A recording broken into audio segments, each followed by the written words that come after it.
Hey now, we are getting over, and I am the Silver King, Adam Silverstein, here to lead you through these hard times. With instant reaction to WWE Backlash. That's right, Getting Over is back once again, and we are here just minutes after the 2023 edition of WWE Backlash concluded in Puerto Rico to break down everything that happened on WWE's first premium live event since WrestleMania. Silver King Adam Silverstein is here. Vintage Chris Vanini will be along for the ride momentarily as we break down every single thing that happened at Backlash and a lot of what went down on the Go Home SmackDown from Puerto Rico. Now, it would not be an edition of the Getting Over Wrestling podcast if we did not begin with a reminder that this show is all about Defy. So please, folks, stop being marks for yourselves and go back to being a mark for me. Go back to being marks for the Silver King for Vintage. Head on over to Apple Podcasts and Spotify. Drop those 5-star ratings on Apple. Take a little extra time. Leave a 5-star written review. If you do,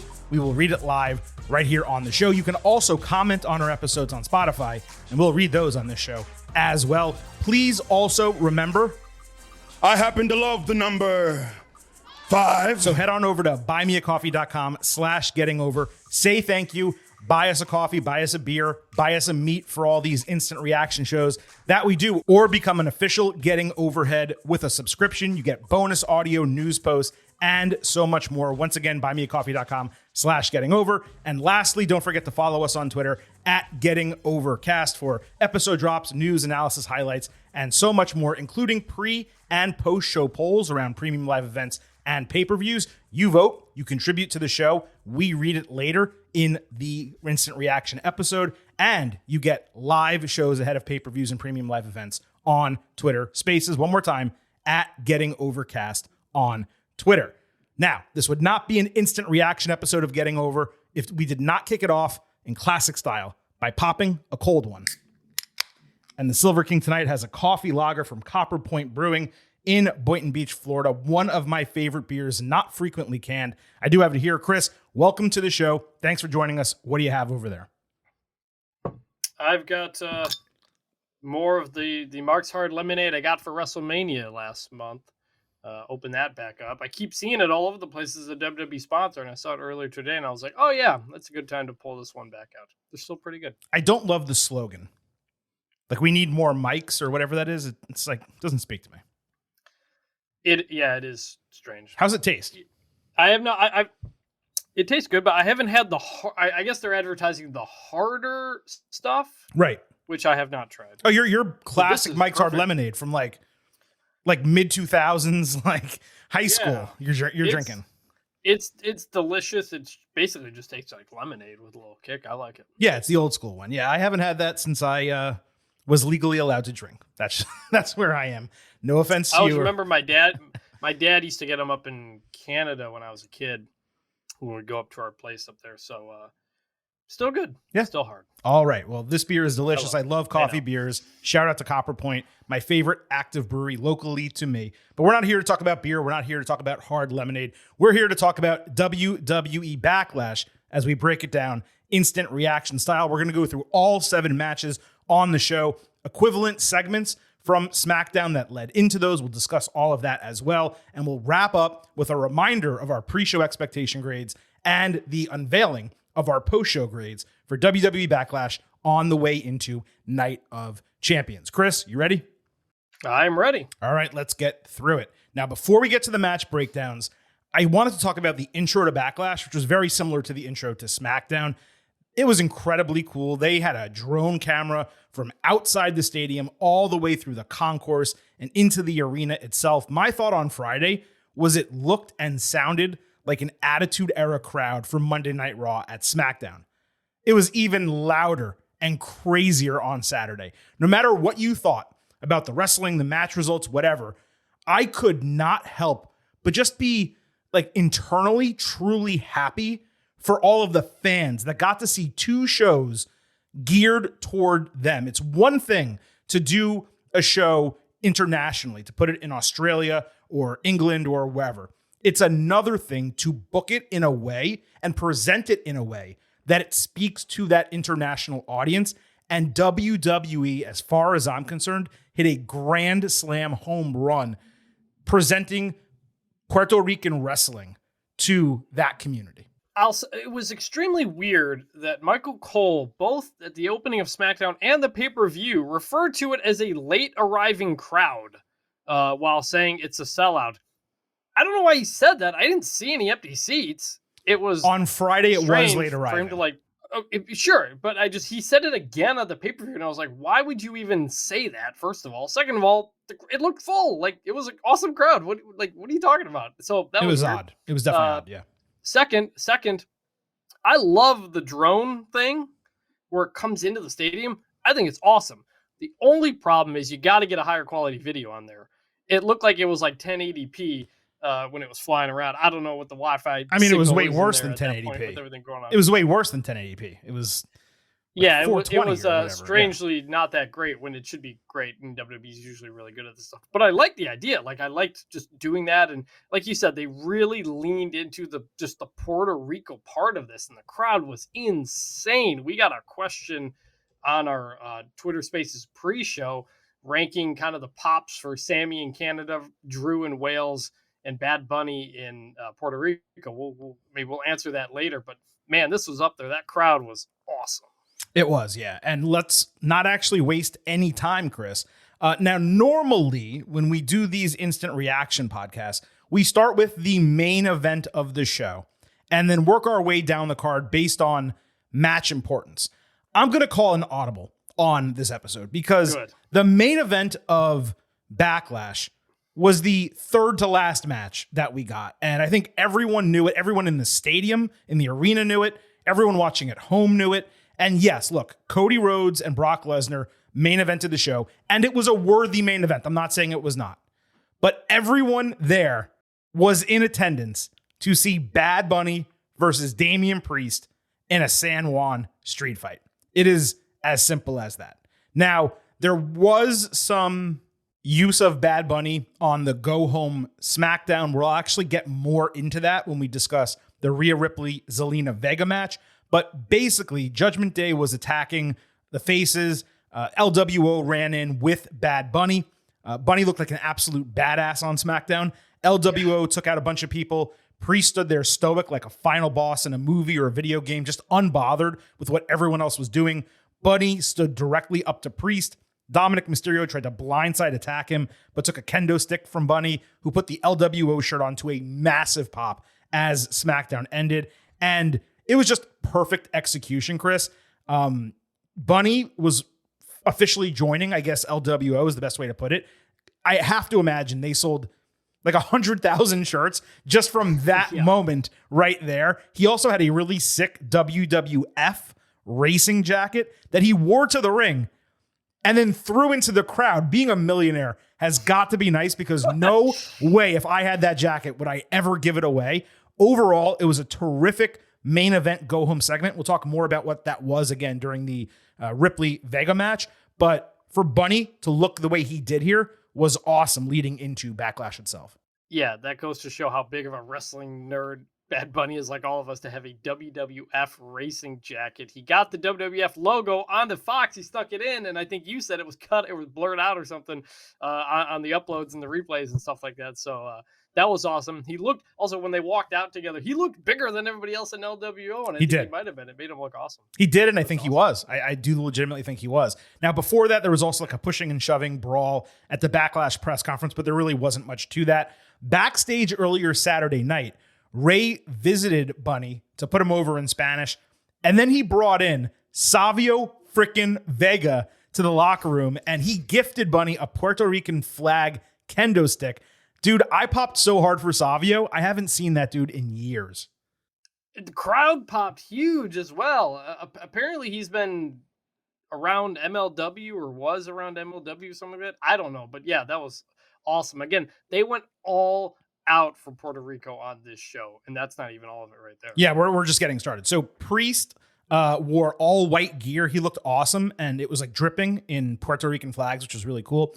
The pop for Bunny was so loud on his entrance, it broke the mics like the Sammy pop at Royal Rumble. The crowd sang his entire entrance theme as he wheeled in a shopping cart of weapons down to the ring. This was a direct homage to New Jack, who did something exactly the same at least once in ECW. I thought, Chris, this was an all-time entrance from the song to the AR graphics, the visuals. If the match wasn't built hot enough already, this put it over the top before the bell even rang.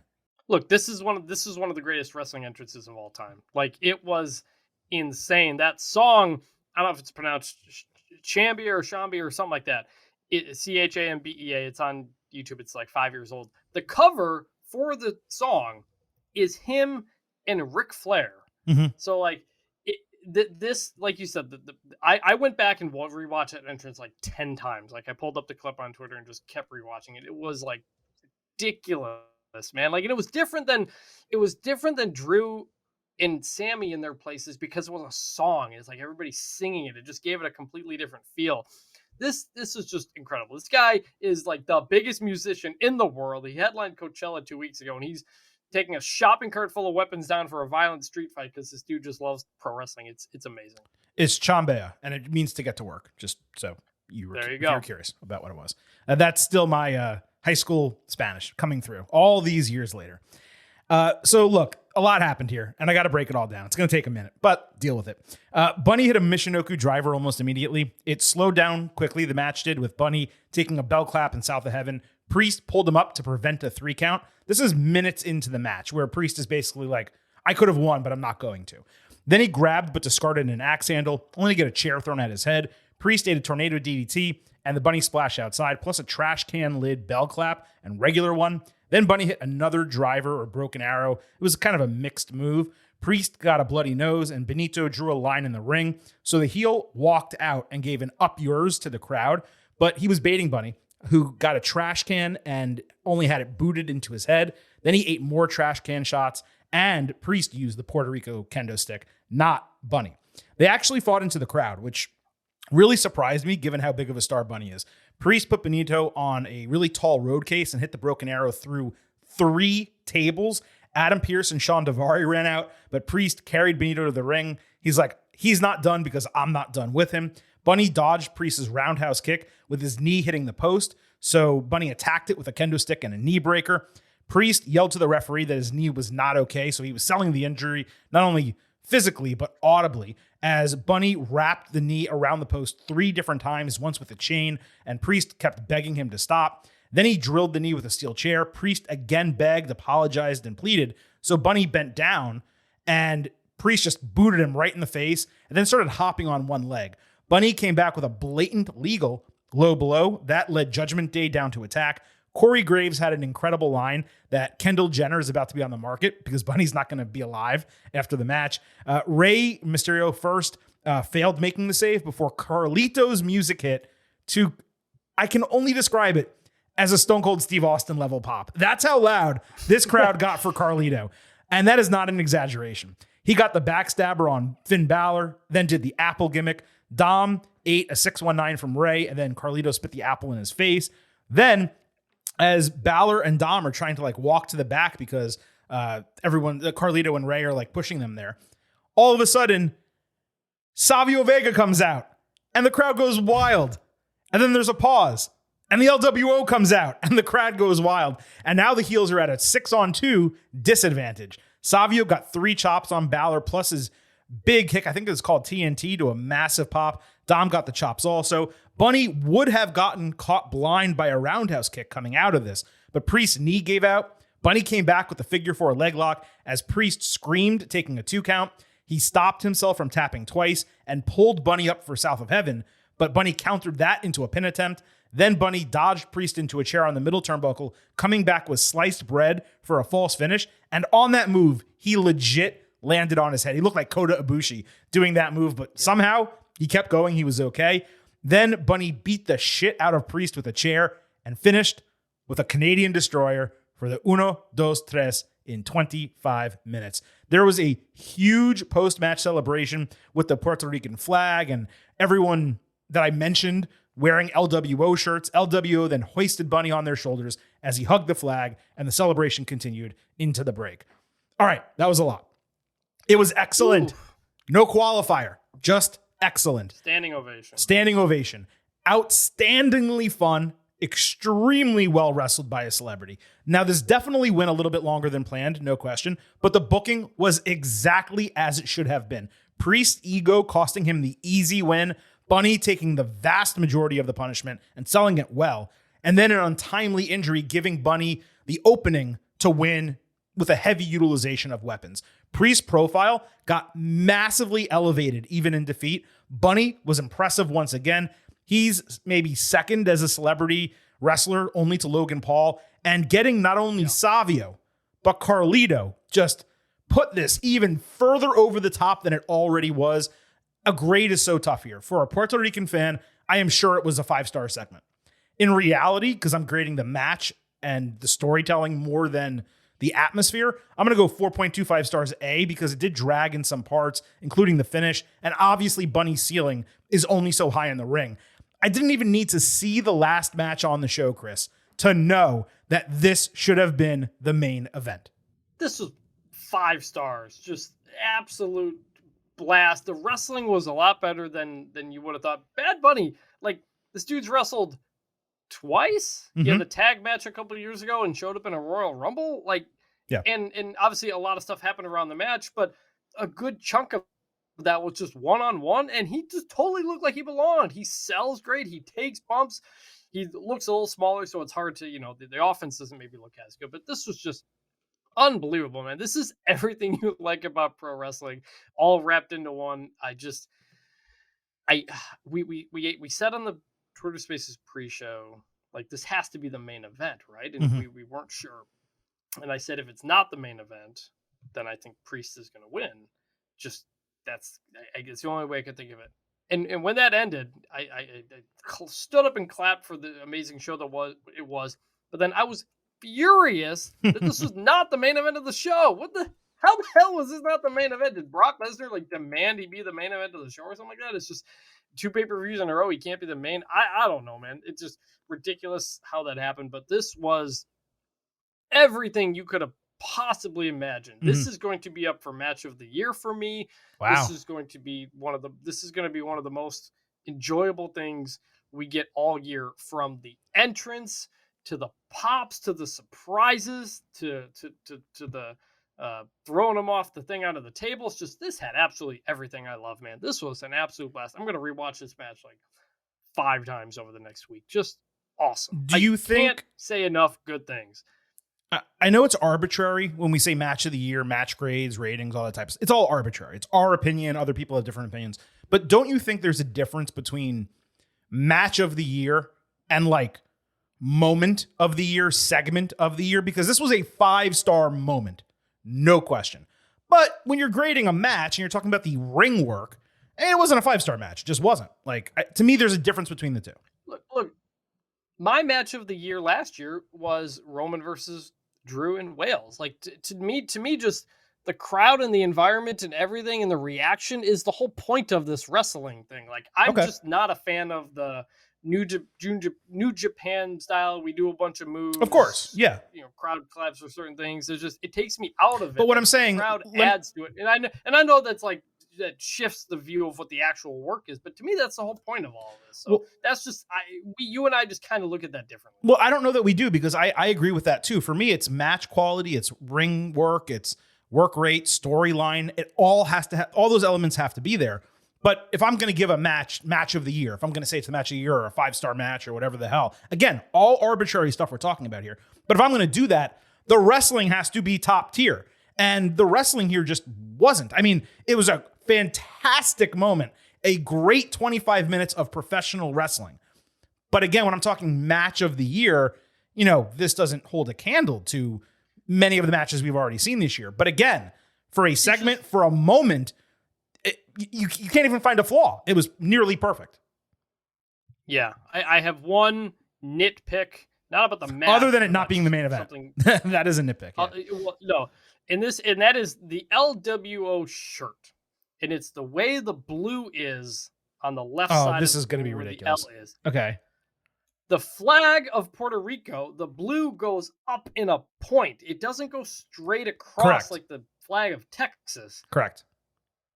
And there's too much blue on the top and the bottom of the shirt. I think that needed. It's just I'm a flag guy. We've talked about flags on this podcast before. Was it and I think it's vexology? being true to the Puerto Rican flag. You're a vexologist? Is that what it's called? What's that? Is it a vexologist? I have no person idea. who likes flag? Google it while I'm I have talking. no idea what that is. I bet you that's what it is.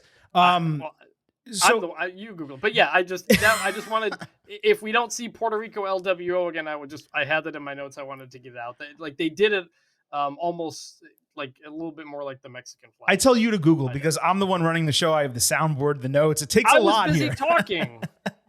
I know, but I thought I got the vocab word for you. Vexillology. Okay, whatever, close enough. All right. But I do agree. Yeah, no, I actually do agree with you because it's a rectangular logo. So it actually should be a triangular blue, and the star should be there too. There should be some white elements in there. I agree it should look more like the flag. Is it the end of the world? No. Am I kind of surprised you actually brought it up on the Instant Reaction podcast? Yes. Two other notes on this match. The song Bunny came out to, it was one of his first major hits as an artist. In the music video, Ric Flair makes a cameo, which played into the figure 4 submission part of the finish. It's one of the reasons all that happened. Also, one of the best moves that WWE has made recently, and we've said this before, is making sure the celebrities who get involved in their product actually want to give their full faith and effort. Yeah, they're getting a ton of money. They are. They're getting paid handsomely. But Bunny, Logan Paul, and Pat McAfee, these guys are going all out, and it makes their appearances so much better. And I actually think it's turning some of those hardcore fans who hate to see celebrities involved. I think it's turning them the other way too, because these matches are, the Roman Reigns Logan Paul match was brilliant. This one was fantastic. It is really tough to hate celebrities getting involved in wrestling when you have celebrities with the prestige, name value, following, athleticism, ability, and want to of Bad Bunny and Logan Paul and Pat McAfee. Is it fair to say those are the 3 best celebrity wrestlers of all time? Like they're better than David Arquette. They're better really than good. Lawrence Thomas. They're better than Booker, Mr. T. Who? Who was the football player you said? Lawrence Thomas. Nope. Try again. LT. Try again. Lawrence Taylor. Thank you. Lawrence Thomas is a Michigan State player. I got them mixed up in my head. And like all 3 of them, and they're all there at like the same time. It's wild. Like I know. It's WWE. Like I understand why fans for years hated the celebrity stuff, because WWE would go out of its way to just like beg these celebrities to just come and like have their presence, and like not even like the highest level celebrities like Snooki and she was Maria pretty Menounos. big. She's great, but she's not like that big of a celebrity.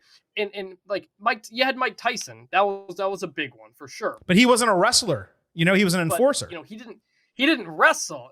He didn't wrestle. You got the biggest musician in the world, maybe one of the biggest social media stars in the world, and maybe the biggest sports media celebrity in the world right now in Pat McAfee. Like these people are like the biggest in their fields, and they're all about doing pro wrestling, and they're doing it well. Yeah. This is WWE's just coming to a gold mine here with this. And I love it because you respect that they love what they're doing. Again, Bad Bunny he was headlining Coachella, and he's here to throw his body on the line with Damian Priest because he just loves to do pro wrestling. Just remarkable. Bad Bunny headlined Coachella twice, then wore a backless outfit to the Met Gala and looked incredible and drew rave reviews over there.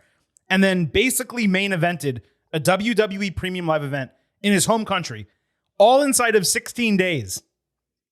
It's absolutely freaking wild. And by the way, the only celebrity who compares, in my opinion, to the 3 that you mentioned is Floyd Mayweather. And he didn't come anywhere near these guys in the ring. It's just the height of his celebrity and the prominence in his field getting into a WWE ring.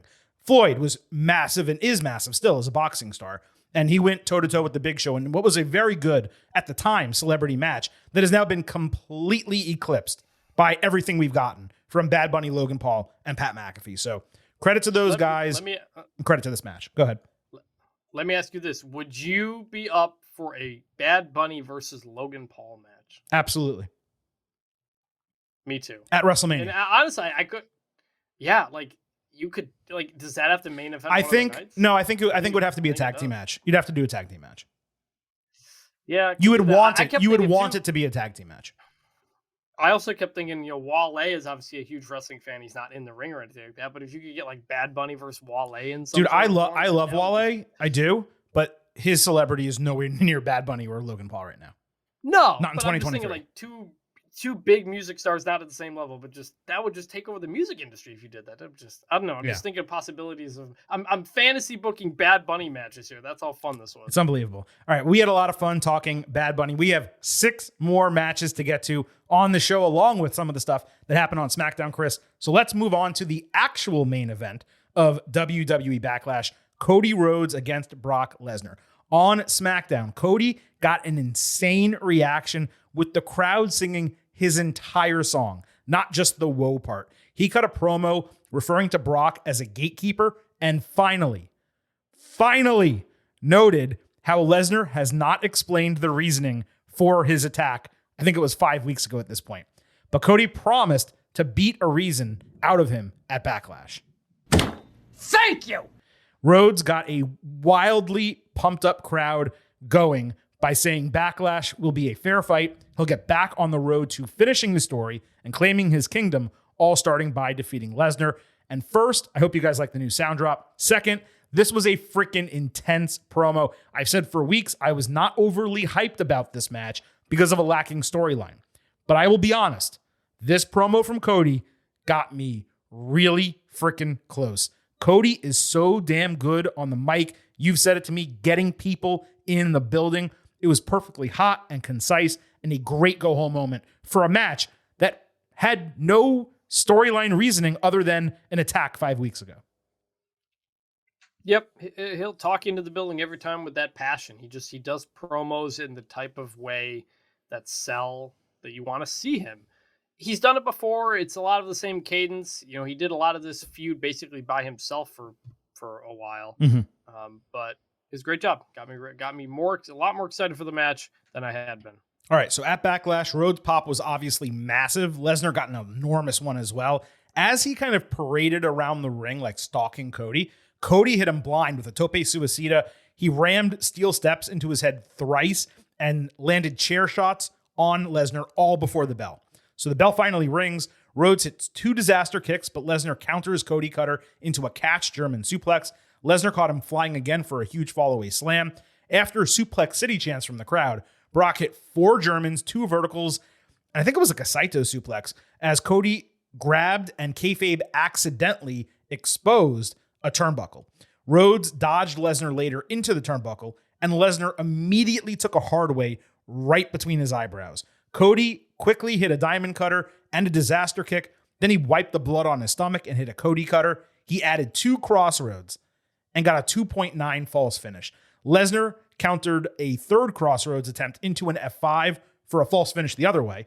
Brock immediately went into a Kimura lock with Cody nearly tapping until he countered into like a seatbelt leverage style pinning combination por el 1, 2, 3 in 9 minutos. Lesnar sat shell-shocked while watching Cody celebrate, walk to the back, and Backlash went off the air. This somehow felt like a 20-minute match contained in half that time. And yes, that includes like the pre-match beating. I spent a little time kind of after the bell trying to find a flaw with this. I just couldn't. Lesnar looked incredibly strong, not only surviving a shit ton of offense and multiple finishers, but also what seemed in, kayfabe to be an unplanned like Crimson Mask, only losing because of a submission counter. Great protection for a loser heel, while simultaneously doing a terrific job putting over a babyface clean in a really smart finish for that person to get over a guy that is their physical superior. Let me also say, this was the perfect example, Chris, of why constant, excessive blading dulls viewers' sensibilities to blood and makes it feel monotonous and repetitive. When it is rare, sporadic, and purposeful, look what they accomplished and how intense this felt over the closing couple of minutes of this match. Don't get it twisted. This was planned. Lesnar launched his head into the exposed part of the turnbuckle, and it was probably sharper than usual to make sure he bled. It was incredible in the moment. It aided Lesnar's loss. Again, rare, sporadic, purposeful, and impactful. I went 4 stars, A- overall. I might go higher on a rewatch. I really liked this damn match. Strong booking from start to finish. And I was thrilled to be wrong about the match booking here, Chris. We talked about how I thought it was going to be a low blow. The referee might or might not catch it, which would be a Cody DQ win or a Lesnar, cheating victory. I'm thrilled to be wrong. I loved what they gave us. You had a good tweet after the show of Mox. It was you said Moxley seeing what Brock Lesnar did, knowing that he has a steel cage match on Wednesday, and it was Roman just like seething. Mox is gonna probably bleed in that match, but you're right. Like, he bleeds so much it means nothing. What this felt like to me, what this called back to me, was Cody versus Dustin, when Dustin was bleeding like crazy and Cody had it all over him in that first match they did back in AEW, which meant something. You remember that bleeding because it wasn't something that happened all the time. This was a really good match, but to me, not a very fun match. And it was, I think, the best you could get out of these guys. But it was just, you had the quick start. Cody does this thing, then Brock dominates. We've seen that before with Brock matches. And for a while there, when Brock's doing all the suplexes, I thought, all right, we are going to get the John Cena, gets destroyed and Cody has to build his way back up type of thing, which I thought was a good story. But then, he bleeds. It reminds me of WrestleMania 31 when he did that for Roman. And that's when the energy really picks up. And then Cody just kind of wins out of nowhere. And the crowd it was not a big reaction because it was kind of a surprise win. And I was like, oh, okay, well, cool. That works. I guess, one, this shouldn't have been the main event as good as it was, especially with that kind of finish. And number two, I guess we're done with Cody Brock now. Oh, no. Unless Brock does something. No. Unless Brock comes back out to beat him up again. But like, Cody got everything he needed. And in theory, Cody should be now. I guess you have the World Heavyweight Tournament coming up, but I don't know. Like, it felt like, again, John Cena lost to The Rock at WrestleMania 27, 28 in Miami. And then Brock Lesnar showed up, returned the next day on Raw, and then Cena beat him at Extreme Rules at the next pay-per-view. And that was used later on as Cena building his way back to beat The Rock up the next year. So I'm guessing it's not done, but I don't know. I didn't love the booking. Well, but the match was really well done by both those guys. I'd give it 4 stars and all that. It's just not something I'm going to really go back and rewatch until the moment Brock gets cut. Well, let's address 2 different points you made that I think are worth expanding on. I was prepared for Lesnar to beat Cody. And not just prepared going into the match. As the match progressed and we saw the way it was unfolding, how many times have we seen matches like that with Brock Lesnar? Where like, oh, it looks like he's about to lose. Okay, I'm just waiting for the moment where the face screws up or Lesnar just overpowers them, hits F5, maybe hits 2 and gets the win. That is what WWE and Vince McMahon's booking for like a decade and a half have done to me as a wrestling fan, where I was just sitting there waiting for Lesnar to get the win. And when he put the Kimura on, I was like, oh, okay, so that way maybe in my mind in the moment as I'm watching, I'm like, Lesnar's going to break his arm. That gives him an excuse to not be in the World Heavyweight Championship tournament. Lesnar gets the win. Mm-hmm. Cody comes back, fights him at SummerSlam. I'm booking this in my head. I have notes ready for the show in my head. I'm like, this is what's going to happen. And then Cody flips over and gets the 1, 2, 3, and it was a surprising win. I loved it. I don't think that was bad booking at all. Now, to each their own. If you didn't like it, that's okay. But I think the suddenness of the win what brings me into my next point, which is that I fully expect this to continue with another attack Monday night on Raw. And that's going to be fine if this moves over to Night of Champions. The attack could happen early in the show and eliminate Cody from one of the World Heavyweight Championship quarterfinal matches, the triple threats, or it could literally happen during one of those matches, physically removing him from the match and contention. I'm almost positive it's going to happen. For me, it makes way too much sense. They might even go 3 matches and do a rubber match at SummerSlam. I think Lesnar in kayfabe, Chris, has to be incensed, wanting revenge. And again, we still don't know the reasoning for his initial attack. I think there's no way he lets this go. Again, in kayfabe. Well, now the reasoning for his initial attack doesn't matter. Like, he's got a new reason now. So we're never going to get an answer as to why this started, I don't think. But you're right. It has to happen. He has to cost Cody in the World Heavyweight Championship tournament, because Cody has to be in that tournament for the legitimacy of the tournament, for the legitimacy of the belt. We've all picked Seth Rollins to win it, but if Cody's just not in it because he's fighting Brock, then you're immediately like, well, Seth didn't beat Cody. This doesn't really count. So they're going to have to thread this needle here where if Brock costs Cody in the tournament and then they fight at Night of Champions or something, it's got to be in. And that might be why they turned the tournament into Raw and SmackDown instead of just Raw, even though it's going to be a Raw belt, because we're not going to get Seth and Cody in the final of that. Like, I wouldn't be surprised if that's why they tweaked the tournament or something like that. So you're right. It's probably going to happen. We'll probably get it. Brock will win, and then we'll get another one, I guess, at SummerSlam, which, fine. I mean, I'll be there. Or maybe even Money in the Bank. It's possible it happens at Money in the Bank, too.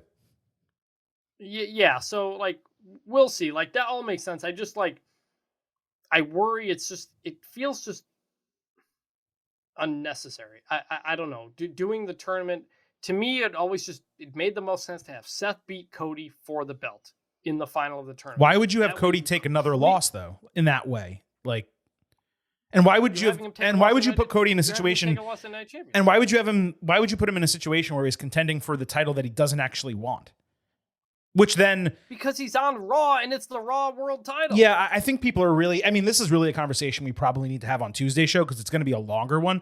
But I saw a lot of criticism for the fact that for a world title in WWE, there's people on SmackDown competing for it. The title is a Raw title. That doesn't mean the first champion has to come from Raw. What it means is the title and that champion have to stay on Raw after the fact. Very simple. Yeah, but they've added these things after the fact. We'll get into it more when the tournament starts. Yeah, we'll talk about it Tuesday. I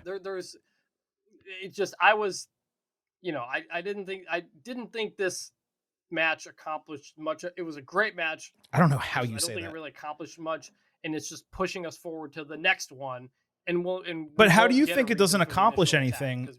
How do you think it doesn't accomplish anything when Cody lost the main event of WrestleMania to Roman Reigns, and on the very next Premium Live event beat the number 2 guy in the company, Brock Lesnar, to gain back any steam he might have lost?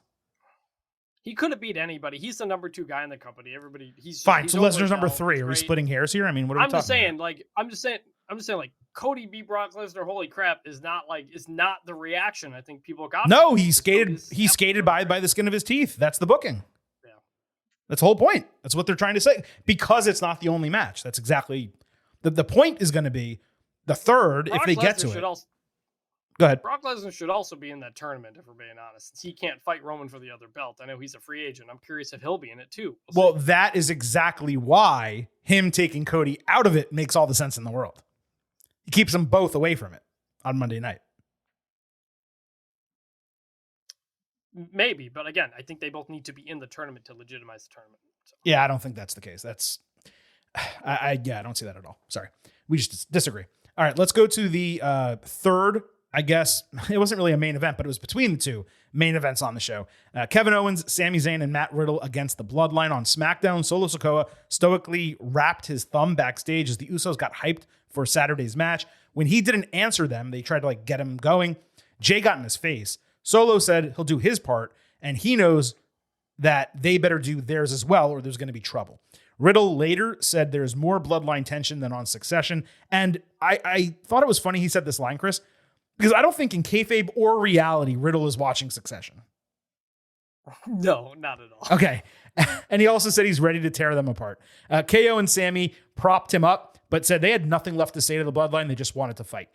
This, to me, was a purposeful interaction to create tension between the brothers. And I liked the way that KO and Sammy responded to Riddle, because it makes me believe, and we'll talk about the match in 10 seconds, that their part of the story ends given their move to Raw and what happened in this match.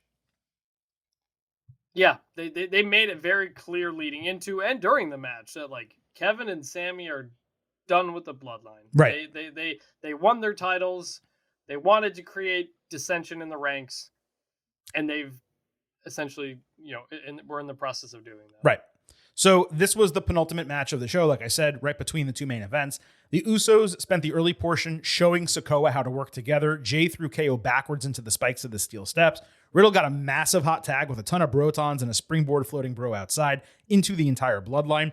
Then he hopped to the top rope for an avalanche toss suplex on Jimmy, which KO followed with a swanton bomb. Owens then dodged a super kick, as I believe it was Jimmy super kicked Jay accidentally. Owens followed with a pop-up powerbomb for a near fall. KO and Jay exchanged really snug super kicks to the face. Sammy got the blue thunder bomb on Jimmy, but ate a double super kick when he flew off the top rope. Jay screamed at Sammy for trying to break up his family. Solo then blind tagged himself in, only for Jay to get pissed off and tag himself back in. Zayn ran in with a haluva kick. Jay dodged it, and it hit Solo and knocked him off the apron. Jay then ate an exploder suplex in the corner and the haluva kick, but Sikoa broke the fall for his brother. Solo turned towards Jay instead of Sammy, only to get caught. Jimmy ate a stunner, but Sikoa caught KO with a Samoan spike. Then Jay came up from behind him, and Sikoa grabbed Jay by the neck, nearly hitting him with the spike. Jay yelled in his face that, "We're brothers, he's not," he referring to Roman Reigns. Sammy got knees up on an Uso splash before Riddle tagged in.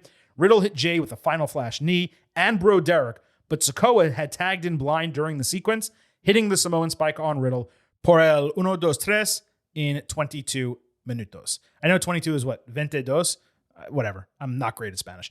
Jimmy celebrated. The gimmick's not really working that well. Jimmy celebrated and also played Peacemaker after the bell. Now, I love me an intricate match story, Chris. This was exactly what we got here. And it took this from an entertaining 6-man in terms of the wrestling into something that had a much larger, longer-term impact and significance.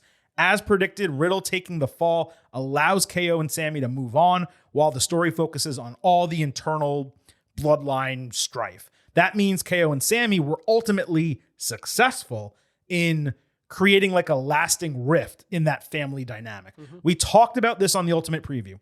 There has been so little focus on Sikoa actually being the Usos' younger brother that it's been frustrating. Well, boom. A few days later, here we go. Jay screaming that he's their brother and not Roman's was perfect. The near spike, the swerves in the finish, expertly booked and executed with the right story and the right winners. And it was damn fine bell to bell as well. It wasn't the most exciting match. In fact, you could maybe say it was the least exciting match on the entire show. But the wrestling was great. The storytelling was great. I went 4.25 stars and an A for a 6-man, which for me is a really high grade. Perfectly fine match with a great, great story. Like you said, Solo continues to shine. Also, like you said, they're emphasizing that Solo is their brother, not Roman. Roman. We've been talking about Solo. We haven't seen the Usos and Solo should be so close. Now I know they're much older, and Solo has said they didn't totally kind of grow up doing the same things together. But like, tell that story next. Go into that from there. I'm like, there's just again a world of possibility you can do with this bloodline storyline, and it makes sense to keep the bloodline together. So you can tell this story now. Like, and Roman's going to come back maybe this week at some point and kind of have to get things in order once again. Solo continues to shine in different ways. When Solo grabbed Jay to give him the spike, and he's screaming, and Jay's like, "Do it!" I think he said basically it was like, "Do it." Man, that was freaking. That's cinema. That's the kind of stuff that's the level of story we were getting from Sammy and KO and these guys for the last 3 months. Like, that is deep stuff, man. I am really, really excited to see where this goes next. Really, really good stuff. And Chris, that's why I roll my eyes at all the hand wringing of like, you get 2 weeks after a premium live event where Roman Reigns takes a break from TV, and there's a certain portion of the IWC that's just like, oh, I'm so done with this storyline. It's boring. It's the same stuff. How long is this title reign going to last? It's missionary position. Yeah, right. Every single night, the same thing. It's the same thing over and over and over. It's like missionary position every single night. And then you let it breathe for just a little bit, a couple more weeks, and you get, as you so eloquently put it, Chris, cinema. It's a long-term storyline. It's going to have peaks and valleys. And yes, those valleys are frequently going to come when Roman Reigns is not involved and not on the TV. But then what happens? They hit a peak, he returns, and it keeps peaking. It keeps going up until he takes his next break. This is what the storyline is. This is what it has been for the last, 3 years at this point. It's crazy. It is the longest term storyline that I actually think WWE has ever told consecutively. I've already called it the greatest storyline of all time, though, of course, I thought it was going to end at WrestleMania, and it didn't. But Chris, this is why I roll my eyes when people say all this stuff about the bloodline, because all it takes is 1 week, and you're right back in the thick of things. Yeah, nope, totally. I mean, look, it maybe it wasn't great for a few weeks. That's fine. Roman was the focus of the story when he was back. It's going to take time to build into something else. Kevin Owens and Sammy were floating around with the Usos, even though that had been resolved. Mm-hmm. Took a couple weeks to get us back into the news story, and now they're going their separate ways. And like I said, Sammy and KO were successful in their mission.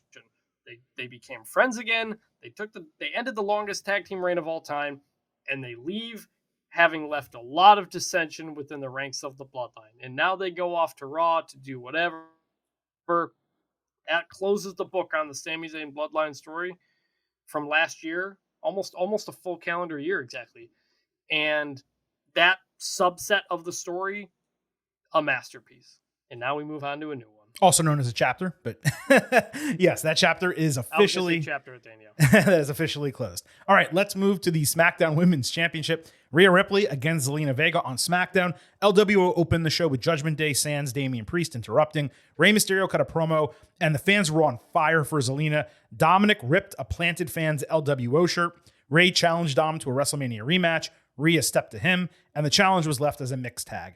Then Dom sneakily slapped Rey before running off. 90% of the segment was in Spanish, and the crowd popped huge for everything that was said. I know English-speaking fans wish they knew exactly what was said, but the entire point, and I said this earlier, was to present a segment and a show that the locals felt was for them. And their reaction was amazing. And even though you didn't know every single word that was said, you got a really good idea about what that segment was about. You knew exactly what that segment was about without understanding almost any words. And it's because the crowd told you the story. The crowd was so into it. You knew when someone was delivering an insult, when someone was saying something bad, something good. You could completely follow that without understanding a single word of it. I love when wrestlers break out foreign languages for certain things. Kevin Owens broke out. I remember Kevin Owens breaking out French when he was doing a promo with John Cena, and Cena responded in Mandarin, I think, or something like that.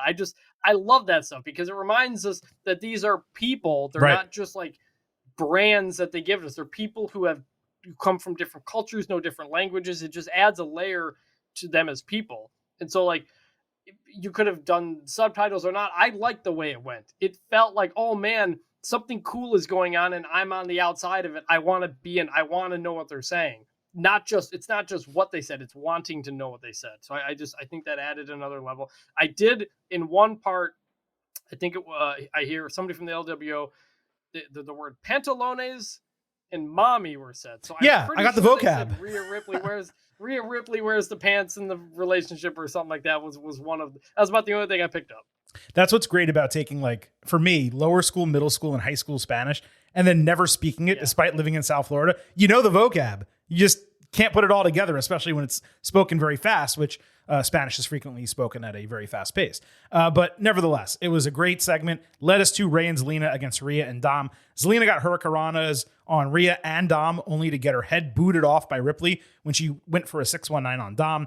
Vega also hit a crucifix bomb. Ripley did the Eddie Guerrero shake before Vega countered a powerbomb into a jawbreaker. Then she dodged Ripley into the post. Rey hit a 619 on Dom. Finn Balor distracted, and Dom hit two amigos before Rey hooked his legs on the third for the sudden win. After this was everything I mentioned with Judgment Day, LWO, and Bad Bunny. But it was great to see Zelina and Ray in a featured spot. It made sense for Ray to beat Dom. And he did it with a leg hook, which, isn't like a super clean, second 1, 2, 3 of Ray over Dom. But it wouldn't have made any sense for any other combination to end this match. So I thought it was a great main event. The Bad Bunny stuff at the end put it over the top. And it just set the tone for a fantastic weekend and what clearly we are going to be praising as a damn good Backlash show. What I took away from this tag match was that I realized just how good Dom is at taking Ray's moves. Mm-hmm. There was one where he did the springboard, turn around, cross body, and Dominic moved over to slide under it the right way. He took the Hurricane Rana into the ropes of the 619 like a perfect way. Like you could see how much they've worked together, certainly with him growing up. It really stood out there. And the other thing is Wade Barrett was really good on commentary and made a comment that Zelina Vega was basically dressed like a certain anime character who dies in the story. And he says that's exactly what Rhea Ripley's going to do to her on Saturday, which popped me. So shout out to Wade Barrett. So finally, moving over to Backlash, Zelina got a straight up insane pop. She came out with a really sick Puerto Rican flag, like cape and ring gear. Her entire family was ringside. Michael Cole shouted out her father who died in 9/11. She was so emotional that she tried and failed to hold back tears before the bell. It was quite a moment, like extraordinarily special for Vega, but also the Puerto Rican crowd, which gave her a huge Boricua chant before the bell. I didn't know exactly what they were singing or what the chant was, but obviously I know Boricua. I listened to plenty of Big Punisher from back in the day. Also Los Boricuas, obviously. And Ripley also looked great in all white, but for Zelina, With a tear in my eye. it brought a tear to my eye. It honestly did. Yep, and Rhea in white had me saying, "Hey now." Gonna look good, but she's got me saying, "Hey now!" It's such a good color for heels, and obviously the match after this was Damian Priest doing the same thing. Right.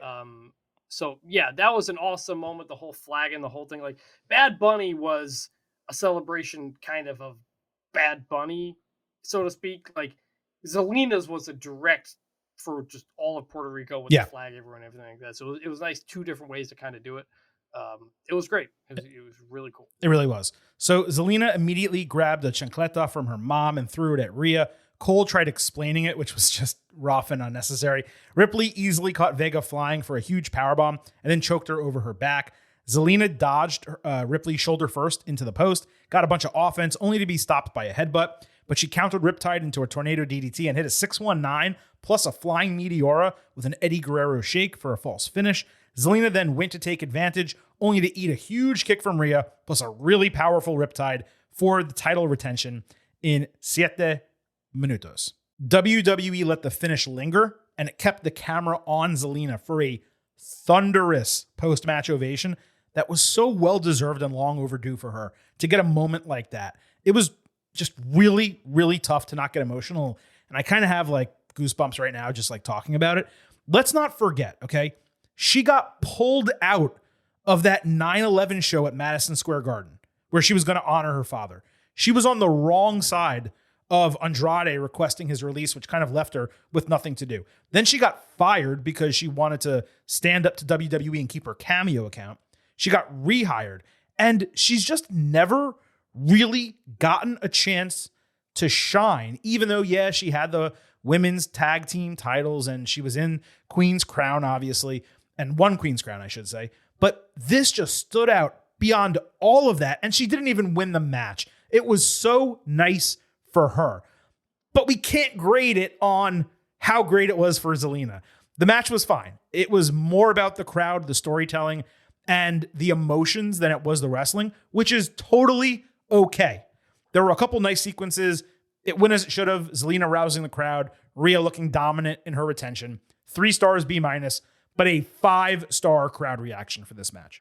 Yeah, what you wanted to get out of this was what Zelina didn't quite get out of Queen's Crown, which was longer match and a moment that we'll remember for a long time. We don't remember Queen's Crown tournament because the matches were so short and she won, but it didn't mean anything. She absolutely felt like a bigger deal through all of this. Coming out of it, coming into it, like she's a lot more established now than she was. I just wish they got a little bit more time. You know, like I wish this could have gone like 10 minutes. It felt like it never really felt like Vega had much of a chance. And I know Rhea is dominant and that's, you know, the whole thing or whatever, but kind of just wish we got a little bit more out of it and allow Zelina to show a little bit more of what she can do. But overall, really good stuff. The result we expected. And now Rhea goes to Raw as the SmackDown champion. Right. And we'll figure that out on Monday because... Oh, the camera cut to Vega's family like right after the pinfall. Which is kind of cold. They were not happy. One eventually put out a thumbs down, but they looked really upset, and the camera cut to them. So that was you don't normally get that, but it was good. Yeah, it was, and I think your point is solid about could they have given it 3 or 4 more minutes? Like, yeah, they could have, but at the same time, I mean, we talked about it going in. Rhea Ripley is supposed to be a dominant champion, and she just beat Charlotte Flair at WrestleMania in a really big match to crown her this dominant women's champion in WWE. And you got Zelina Vega, who, look, in kayfabe, didn't necessarily deserve the title match. She didn't. She hasn't won shit. She hasn't really been a contender before. So the fact that she got 7 minutes and this really big moment, again, in kayfabe, and lasted that long and at least put her on her heels and got a false finish, you know, I think it's enough. I didn't have a problem with the match time, and you guys know I am a stickler for short women's matches. I don't like them. But I was okay with it in this case. So moving over to the Raw Women's Championship match, Bianca Belair against Io Sky on SmackDown. Belair said she's proven that she shows up and shows out no matter what brand or country she's in. Both she and Michael Cole pointed out that winning at Backlash would make her the longest reigning women's champion of the modern era, tying the record on Saturday if she retains, and then obviously breaking it Sunday, but especially Monday on Raw. Damage Control interrupted with Bayley putting over Io and saying she and Dakota Kai want the women's tag team titles. They attacked 3-on-1 with Belair obviously dominating for a good while until Io hit a springboard dropkick. Then the tag champions ran out, somehow wearing Io's famous black leather pants.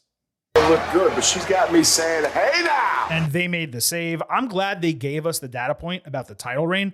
I didn't realize it, honestly. And we talk about WWE talking about streaks and history and data points all the time.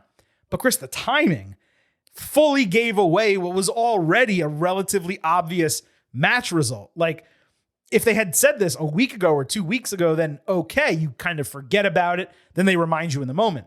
But telling us like 24 hours before the match started, okay, obviously Belair is going to retain. I thought the segment was fine overall, a little bit formulaic, but it was executed well, building both the single storyline and the tag team storyline for next Friday night. And I gotta say, despite the fact that this was a relatively short build, it's probably the best build that a Bianca Belair title match has gotten in like 6 or 9 months. It was. And to the point about acknowledging the length of the reign, it's right at, it says 400 plus on Wikipedia. So it's right around 400, I think.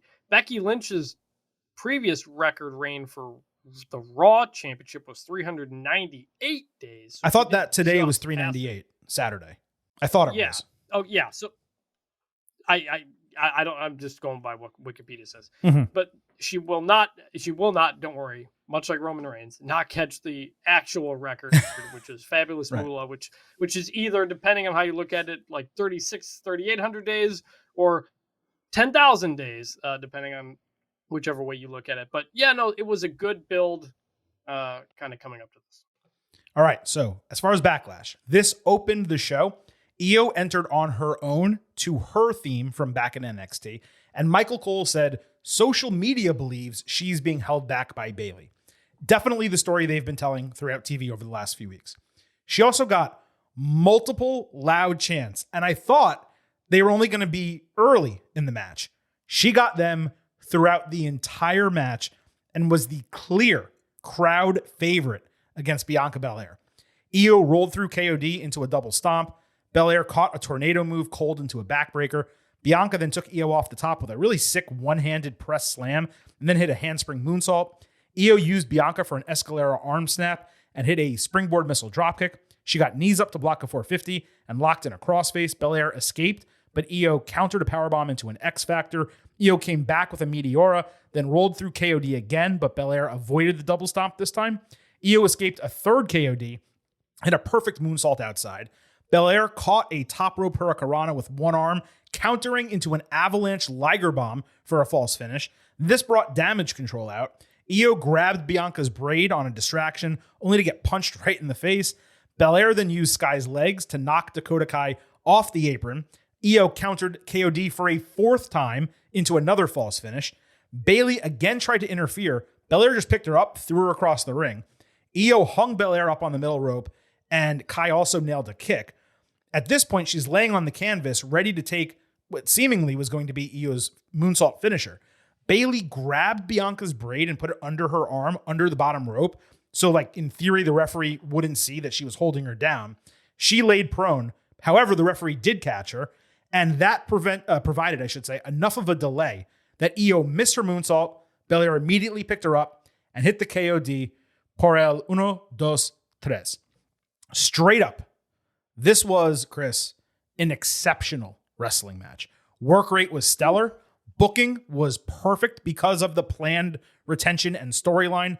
The crowd reaction was top tier. The fans were with Io from her entrance all the way through the bell. Bianca did get occasional boos, but it was not protest booking like we used to get for John Cena. This was a main event, star-making moment for Io, who I have said many times is the best female wrestler in the world, or at least right now in North America. Yes, you would have loved to have seen WWE take advantage of the crowd reaction with a title change, strapping a rocket to Io.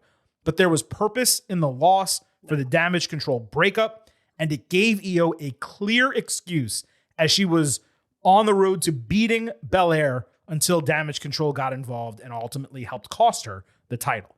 Really, they should be using this as a vehicle to both split Damage Control, with Io obviously becoming a massive babyface, while simultaneously turning Bianca heel. She needs a massive refresh, and this is the perfect opportunity. The problem is she is so clearly the female John Cena when it comes to crowd reaction and her being a role model for little girls that it just may be impossible. If there was ever a time, though, tonight or Friday on SmackDown, you turn her. This was 4.5 stars and an A. It went 18 minutes. This would have been an A+ match in the territory if there was not significant interference late. As you can tell, I absolutely loved this. Yeah, this was everything it should have been. And no, Io shouldn't have won here because she has barely accomplished anything on the main roster. What this did is establish her as one of the best women's wrestlers in the world, in the company, which they said beforehand, and then she followed through by doing it. And she got crowd cheers to go with her, so when she turns on Bayley or splits up with Bayley, you're going to have her be a face for that. I got to say, the crowd cheering for Io and booing Bianca at times, I couldn't remember. When is the last time we really got like a smarky crowd reaction like that, where they're cheering the heel and booing the face? Like that doesn't have to do with somebody being from the town. It's been a while since we got that kind of stuff. It really just like it also was like, hey, WWE has done a really good job of kind of directing fans in the way they want them to go for a very long time. And even when Roman and the Bloodline get cheers, it's you throw in a Sammy thing, so there's reasons for them to boo again. This was full up. The crowd wanted Io to win this match, and so it was a reminder that yes, once Io breaks free, she has the opportunity to be a huge babyface. But when Bianca turns heel, if she turns heel, if they ever do it, it's gonna be incredible. Is going to be so good at this. She was good at this in NXT, and that was years ago when she was just getting started. Like, and she kind of like acknowledged the crowd in a heely way at the end of it. I just couldn't think, man, if they do like a Roman Reigns type thing with her in turning her heel, it would do wonders for her. don't know if they're going to, because she's so valuable to them as a face. There was I had USA Network on today or something, and they were showing a bunch of celebrities. It might have been the Kentucky Derby or something, just flashes of celebrities all over the place, movie stars, musicians. And one of the pictures was Bianca Belair and Montez Ford.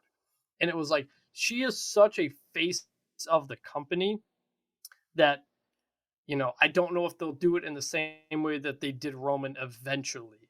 I hope they do. They just also obviously need a face to be on that level. I don't know if Io can do that just from a promo standpoint, but there's a lot of opportunity with both of these women moving forward. So everything in this match accomplished exactly what it was supposed to do. Belair would be an incredible heel. By the way, the Street Profits would be incredible heels. And we talked about this, that there was that like 1 week or one night where it seemed like, are they going to turn all of them? And they just never did. And I don't know if it was a tease or it's just how it came across that night. But I want to just correct or at least give a different opinion on one thing that you said. I did not find that the boos for Belair and cheers for Io were necessarily smarky.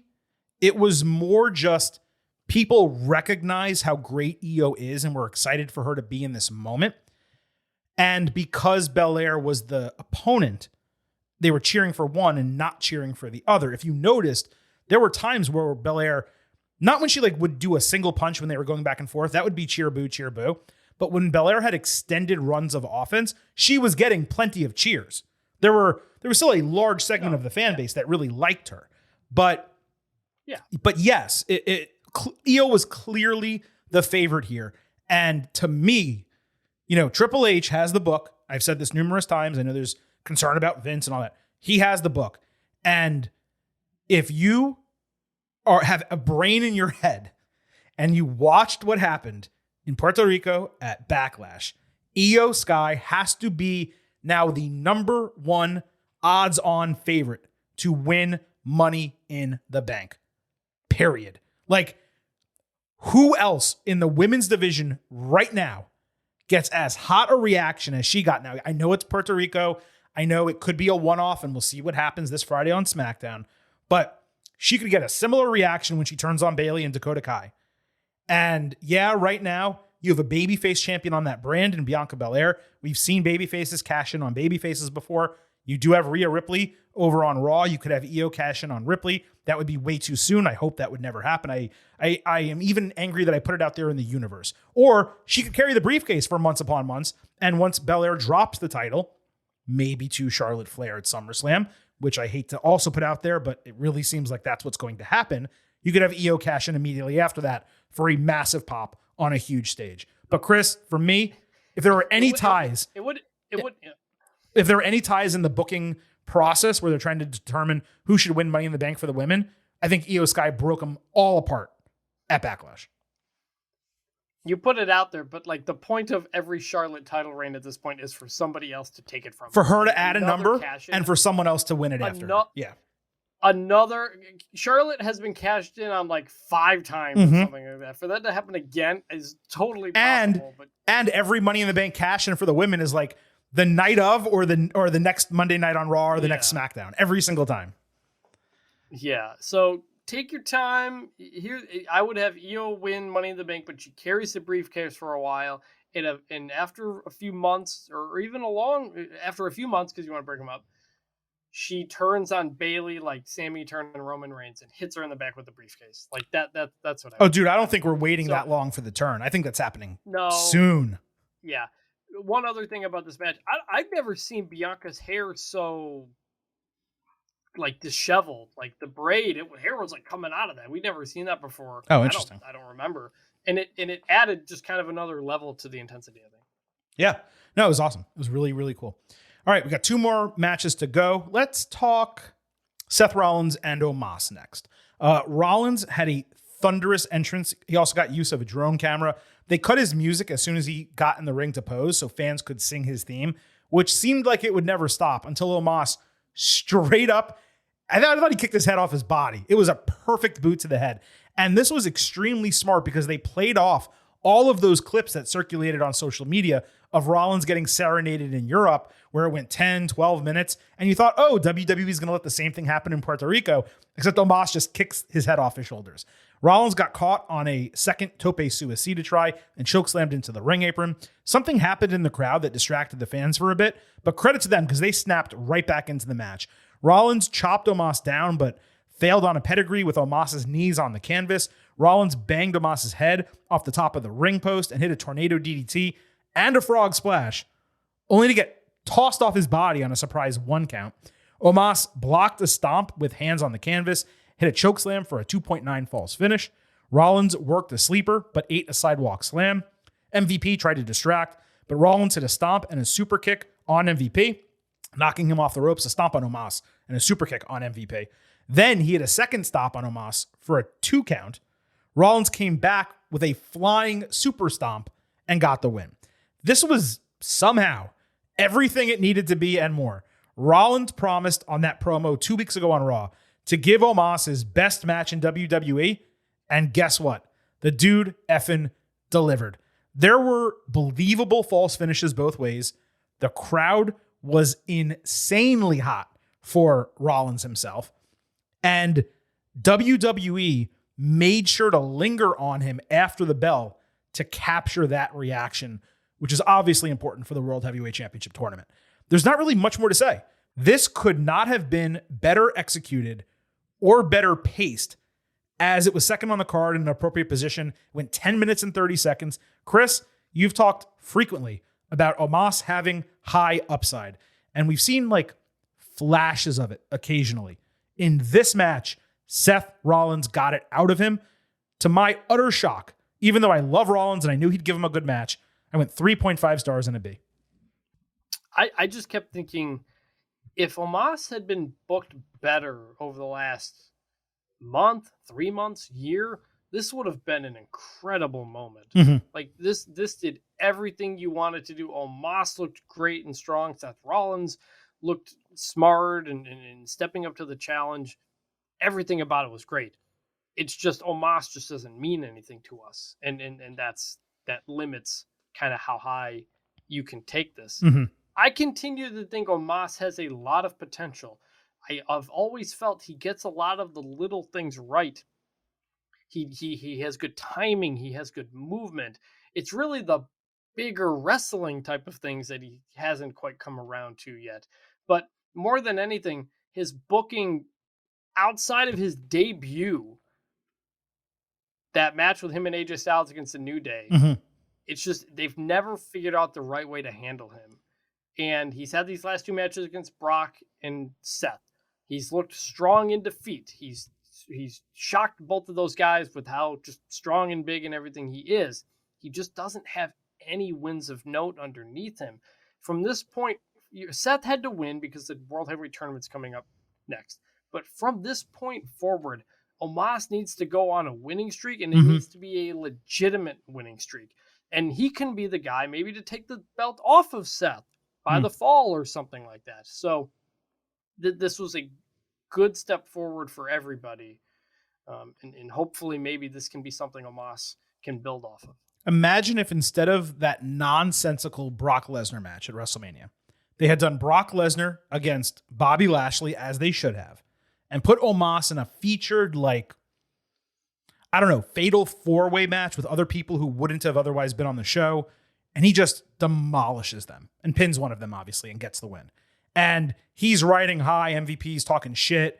Rollins steps up to him. They do this match and Rollins beats him. Yeah, you could say, well, you gave him a big win, but then you just took his knees out, with Rollins beating him. But at least he would have a win. Instead, he lost to Lesnar and then he lost to Rollins. And it's just like everything that you said is true.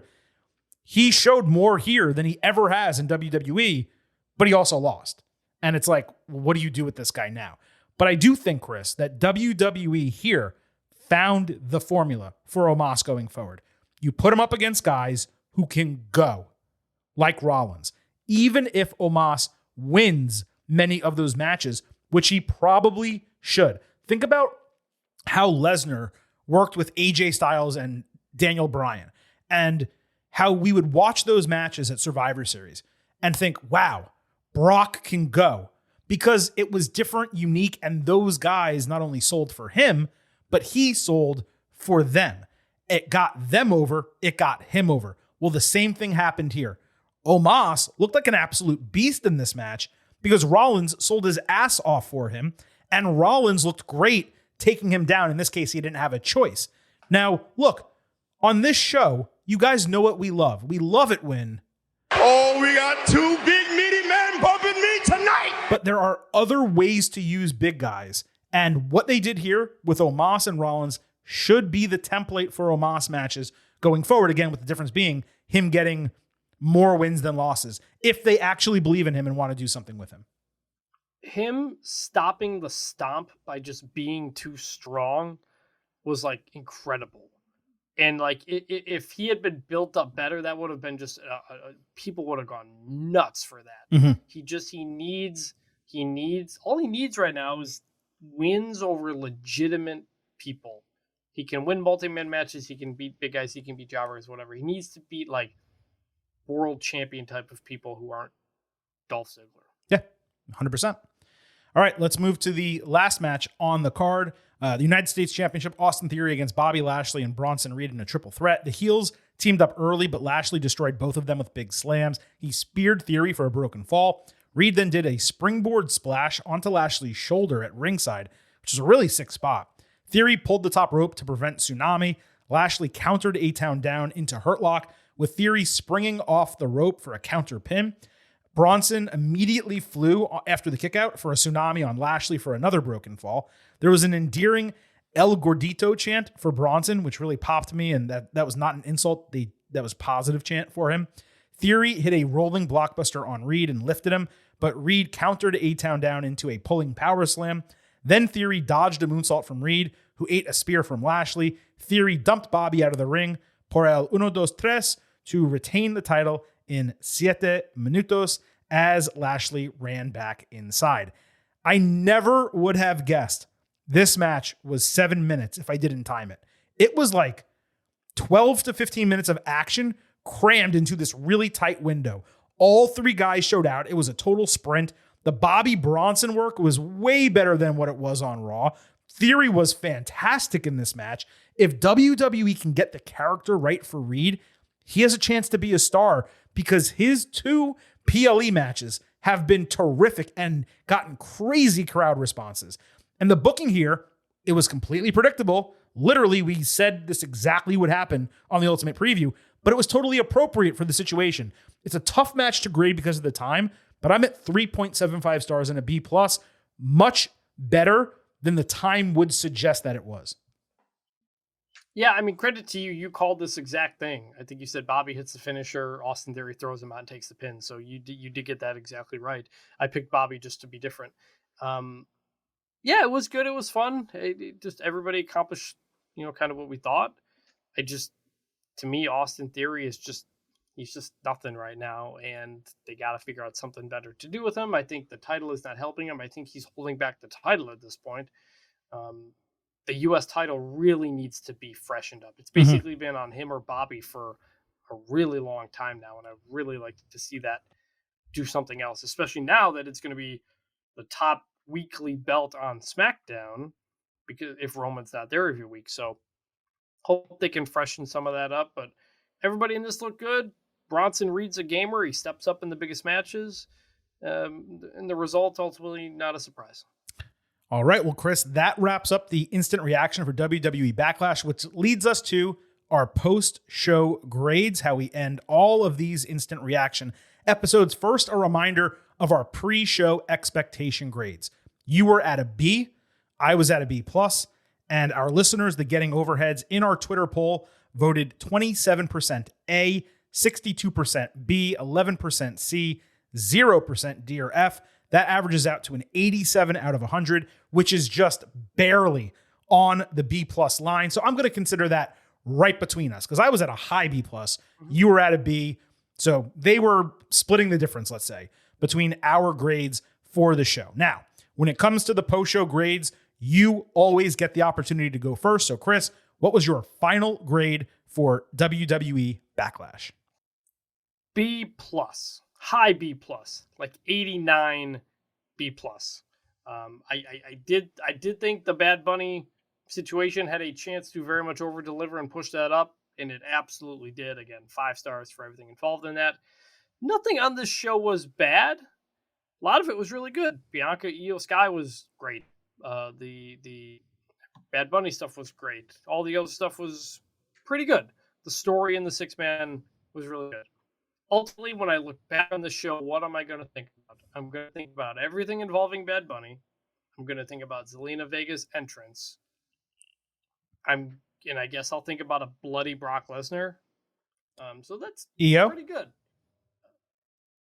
Yeah, I mean, it was a great match, but there wasn't like a moment in that I'm like, oh man, I'm going to think about that when I think about this. Okay. So it's real close in that B plus A minus. To me, if you take out the Bad Bunny thing, it's probably a B for me, but that pushes it up to a high B plus for me. I feel, and I could be wrong, that you're kind of couching your grade because you're embarrassed that you said it was a B, and I told you how wrong you were going to be.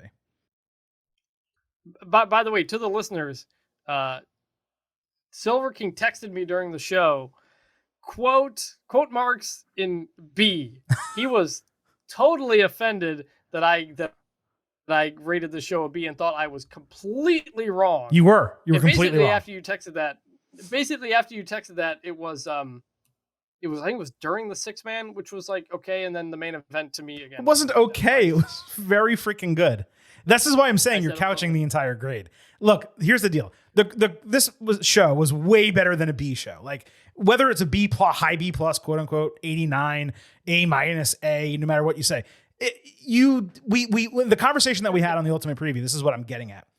What I said was, just like many of the WWE premium live events used to be called pay-per-views during the pandemic, you come in with low expectations because the card maybe isn't amazing, but it's going to over-deliver. And for you, you're saying it slightly over-delivered. I think it way over-delivered a B grade. I don't think it way over. I didn't say slightly. I went from like an 85 to an 89. That's a pretty big jump. I think it was better than that. Look, here's the deal. It would flip over to a 90 A minus if Bad Bunny was the main event. I didn't. What does that matter though? Because I ended the show with kind of a weird feeling in my mouth, and everybody remembers the finish. Okay. Well, to each their own. You are at a B plus for your post show grade, which clearly the Silver King thinks is a little bit ridiculous. Although I'm not that far off, to be clear. But I am 4 percentage points off because I think this was just barely shy of an A show. I went full A minus, 93 out of 100. You had the Bad Bunny match, which was obviously fantastic. Again, I went through these matches, and it's not just a compilation of like my individual match grades, but I didn't have anything below 3 stars. And that was just the Zelina Vega match with Rhea Ripley. Everything else was 3.5 or better. Rollins got the best match we've ever seen out of Omos. The women's match was incredible. The Bad Bunny match was incredible. I loved the Cody Lesnar match. The finish was sudden, yeah, but that doesn't mean it wasn't a good match. It was very smartly booked. The 6-man, the action was great. It wasn't the most exciting match, but we got huge storytelling elements in it. The U.S. title match, I think, over-delivered as well. So I thought this was a fantastic show. I'm giving it 93 out of 100, A minus. It wasn't an A show, but I mean, this crowd, the atmosphere, the delivery of, again, exceeding expectations on a near every match basis. Even Cody and Brock, I think, was way better than I ever expected it was going to be. I thought it was going to be like a 3.25 star, like middling match where it was just a lot of like finishing moves and stuff. It was a banger, I thought. I mean, again, you may not have loved the finish. I thought it was awesome. So I'm at an A minus, high A minus. You're at a B plus. What percentage did you say? 89. So you're at the top of a B plus. Okay, that's a little bit better. Yeah. Let's get to what our listeners, the Getting Overheads, had to say. 69, hey now, 0.2% said the show was an A. 27.6% said the show was a B. And 2.7% said the show was a C. And then 0.5%, so 2 voters maybe, I guess, said D or F, which of course is ridiculous. So allow the Silver King a moment to calculate that total. To be clear, I did really, really like this show. And it's interesting because you're pointing out the crowd, the moments, all these things. These are the things that I love in wrestling. I absolutely did love the show. I don't want you spreading this word that I didn't like the show or whatever. Well, if you get to spread that I don't like LA Knight, then I get to spread that you clearly didn't like this show. You didn't like LA Knight. For a very short period of time. And then he corrected it. And I'm glad we're stalling here because it's giving me time to do the math. I know, that's what I was doing. But I will tell you, and the math is not easy. I do a whole calculation here.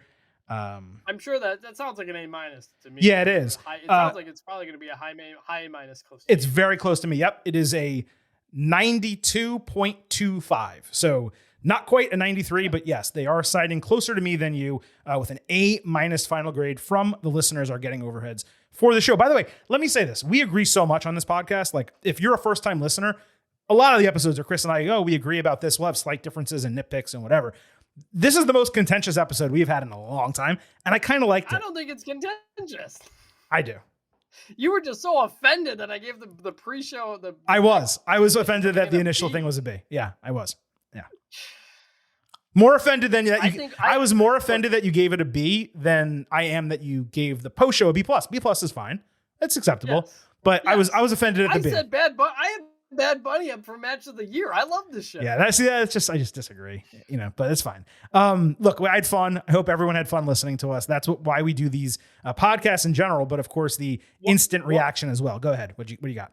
One other thing I wanted to put at the end of the show, they did a music video recap of the show. Just like old school again. They did that after the Rumble. I don't know about Elimination Chamber. They didn't do it after Mania. But they did it here. And I loved it. It was the song was "Won't Be Stopped" by Alibi Music. Something uploaded on YouTube this year. I don't know, but I really liked that ending music video. It really, honestly, puts a good kind of feeling at the end of a show, even if you don't like the last match. So I'm glad WWE's been doing those more. I think they're great little highlight videos at the end of the match. And props to the videotape for turning those things around during the show. It's got to be incredibly difficult, like kind of like one shining moment stuff. So I really liked that video at the end. I wanted to shout that out. I'm trying to remember if it was a WWE Premium Live event or literally one shining moment. But in the last I think it was a WWE Premium Live event. I'm almost positive it was WrestleMania. I think you might actually be wrong that they did do these at WrestleMania, or at least for one of the nights. WWE released a video showing how they put this together throughout the show and at the end of the show. And it is very interesting. I mean, you clearly understand there's a bunch of editors, they put clips, they piece them together, but the timing, I think they said it was like 1 minute or 45 seconds before it played on air that it was actually completed and uploaded to where it needed to get uploaded. It's very tough for them to accomplish. Kudos to them. The one tonight was great. And it is such a, nostalgia 1990s, 2000s thing where you watch the whole pay-per-view, you wait until the screen goes black, and then or before the screen goes black, you get that full recap of all the highlights, just kind of putting a bow on the night. And usually they use a similar version of that to kick off the next TV show, which of course will be Monday Night Raw on May 8th. Speaking, Chris, of what's coming up next, this is how you do a transition when you host a podcast. The next edition of the Getting Over Wrestling podcast will come not Monday, but Tuesday. It will be the next WWE show. We will be discussing Fallout from WWE Backlash, the quick build to Night of Champions, which is coming at the end of the month. And we will also be covering the first half of the World Heavyweight Championship tournament with 2 quarterfinal triple threats and a semifinal match, all going down Monday on Raw. Now that you've listened to this episode, it's possible you may have missed a little bit of what we discussed this week at Getting Over. Our WWE Backlash Ultimate Preview episode also included a full breakdown of the WWE Draft. So if you missed it, go to that episode, find the timestamp, and listen to that WWE Draft breakdown. I also sat down with Santos Escobar of the LWO and Legado del Fantasma for a one-on-one interview. We've gotten a lot of very kind comments about that interview. If you missed it, make sure you go back and listen to it. And of course, we also have our NXT and AEW episode from last Thursday. But again, do not forget, we will be back on Tuesday with our next WWE edition of the Getting Over Wrestling Podcast. On the way out, allow me to run through some reminders. First, follow us on Twitter at Getting Overcast. Not only do you get episode drops, news analysis highlights, all that stuff, but you get to participate in our pre and post show polls, which you just heard here on the podcast, and you get to join us live for Twitter Spaces shows completely free. Once again on Twitter at Getting Overcast. You can remember that the Silver King happens to love a particular number. I happen to love the number 5. And you can contribute $5. You can buy us a coffee, a beer, buy us a meat over at buymeacoffee.com/gettingover. If you decide that you want to say a little thank you for these instant reaction podcasts and everything else we do at the Getting Over Wrestling Podcast, you can also subscribe and be a official Getting Over head with a membership, bonus shows, news posts, and a lot more. Anyone who already subscribes can tell you the news posts are extremely accurate, as you would hope they would be. And the bonus shows, the fastest 5 minutes in professional wrestling at the end of every major TV show throughout the week. Lastly, do not forget that the Getting Over Wrestling Podcast is all about Defy. So head on over to Apple Podcasts and Spotify, drop those 5-star ratings on Apple, leave a 5-star written review, and if you do, we will read it live right here on the show. Thank you all for listening. Thank you to Vintage Chris Vanini for joining this contentious edition of the Getting Over Wrestling Podcast. I'm just kidding. It was a blast breaking it down with Chris. Once again, as I said, we will be back on Tuesday. At this point, it is time for the Silver King to sign off and leave you with just 3 final words. Bye for now.